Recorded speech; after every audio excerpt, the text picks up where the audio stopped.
Hello and welcome. My name is John. In this video, I'll be covering resolutions. In Model United Nations, we aim to introduce delegates to how problems are solved in the United Nations. In the United Nations, solutions are presented in a document known as a resolution.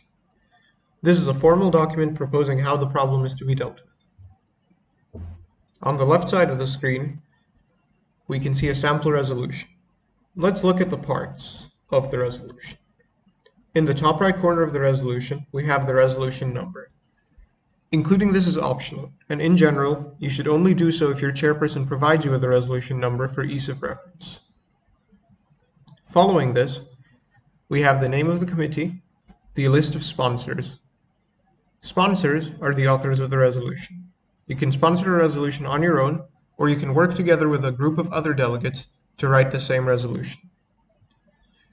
Signatories are those who wish to see the resolution debated. They do not necessarily have to agree with everything in the resolution. Following the list of signatories, the topic is stated, and a call is made to the committee. The rest of the resolution is composed of preambulatory and operative clauses. Preambulatory clauses introduce the problem and put it into context. They can also be used to highlight previous resolutions or treaties and the perspectives of the nations. Preambulatory clauses start with preambulatory phrases and end with commas. In the bottom right corner of the screen, you can see a sample list of preambulatory phrases. Operative clauses contain the actual solutions proposed. These solutions should line up with the views of your assigned country/countries. Make sure to number your operative clauses and end all, except the last two, with a semicolon. The second last operative clause, in this case number 6, should end with a semicolon, space and. The last operative clause, in this case number 7, should end with a period or a full stop. In the bottom right corner of the screen, you can see a sample list of operative phrases. You can use these to start off your operative clauses. At the end of the session, the committee will discuss the resolutions and vote for them. Resolutions may also be amended.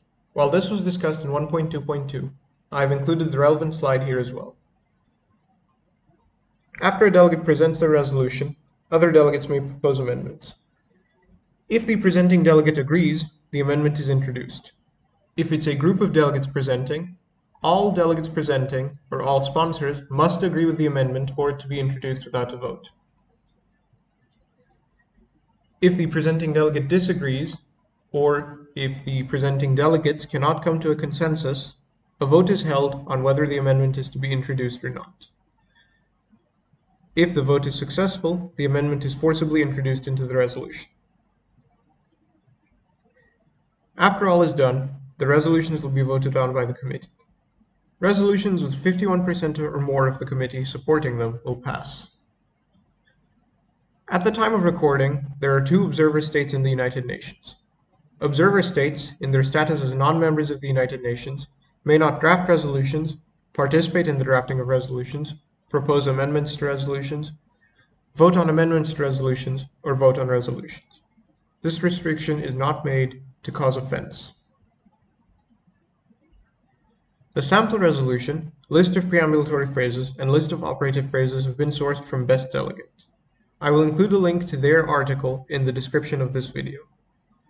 These images, and excerpts of these images, are used in this video for educational purposes.